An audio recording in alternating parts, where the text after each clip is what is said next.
24 सितंबर 2025 लद्दाख में प्रोटेस्ट होते हैं। सिक्योरिटी फोर्सेस के साथ क्लैश होती है। 4 लोग मारे जाते हैं और 160 से ज़्यादा इंजर्ड होते हैं। इनकी मांग क्या थी? ये कि लद्दाख को स्टेटहुड मिले और कॉन्स्टिट्यूशन के 6 शेड्यूल के अंदर ट्राइबल प्रोटेक्शंस भी मिले। फिर 26 सितंबर 2025 को सोनम वांगचुक को डिटेन कर लिया जाता है नेशनल सिक्योरिटी एक्ट के अंदर। उन्हें जोधपुर सेंट्रल जेल में रखा जाता है, जो कि राजस्थान में है, लद्दाख में नहीं।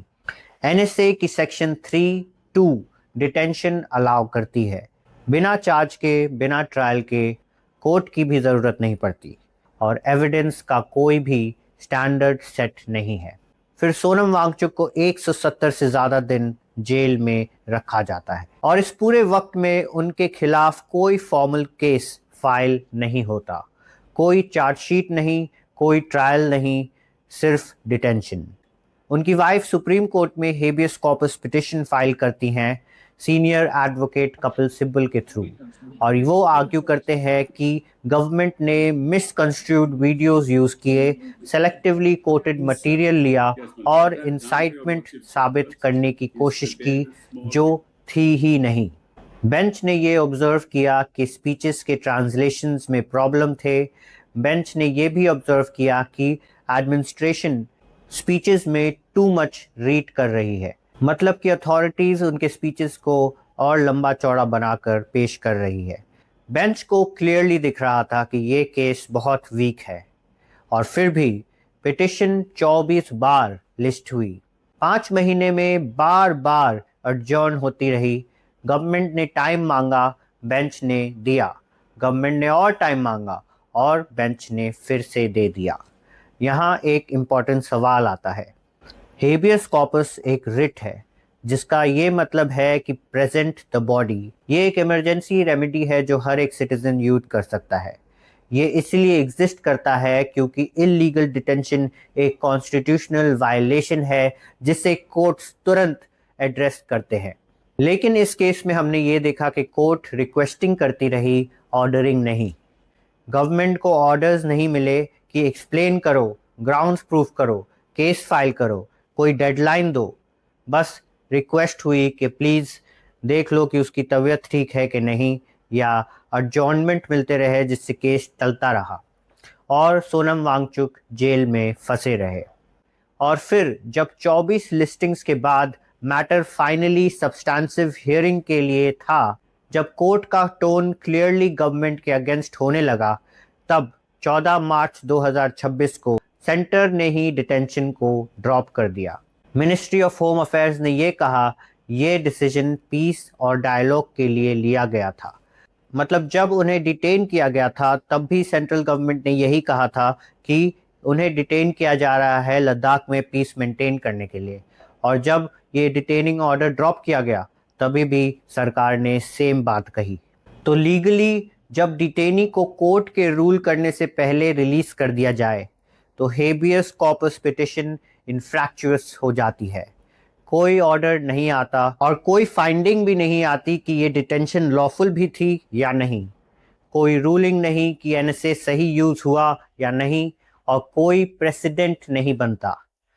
तो डिटेंशन हुआ, 170 दिन जेल में बिताए बिना किसी केस के, और कॉन्स्टिट्यूशनल सवाल भी आंसर नहीं हुआ।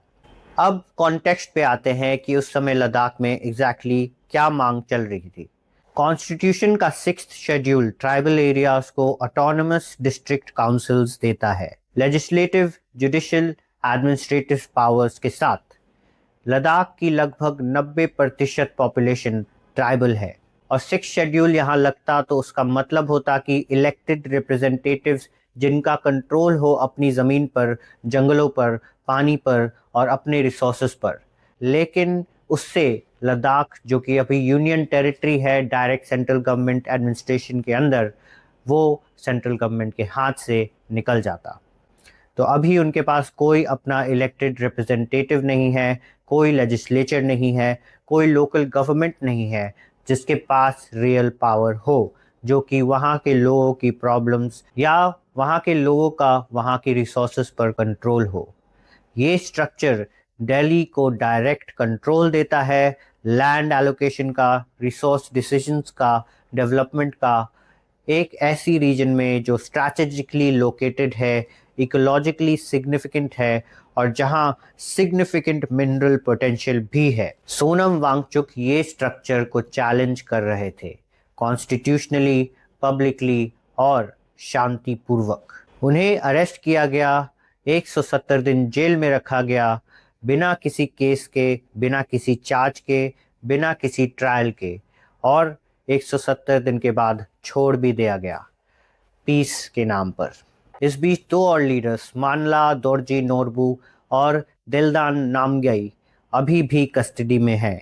24 सितंबर को 4 लोग मारे गए, उनके फैमिलीज को भी कंपनसेशन अभी तक नहीं मिली है। सोनम वांगचुक अब फाइनली बाहर हैं। उनकी अरेस्ट का लीगल सवाल अभी भी अनआंसर्ड है। जिस मांग के लिए अरेस्ट हुआ वो कंप्लीटली अनरिजॉल्व्ड है। एनएसए को यूज़ किया गया, फिर क्वाइटली ड्रॉप भी कर दिया गया ताकि कोई प्रेसिडेंट ना बने, ताकि किसी भी एडमिनिस्ट्रेशन को कोई फटकार ना लगे, ताकि कोई अकाउंटेबिलिटी भी ना हो। ये रेजोल्यूशन नहीं है, ये वो तरीका है जिसमें स्टेट एक इंसान की ज़िंदगी का 170 दिन ले लेता है और फिर वापस चला जाता है, बिना कोई जवाब दिए या बिना किसी अकाउंटेबिलिटी को अपने ऊपर लिए।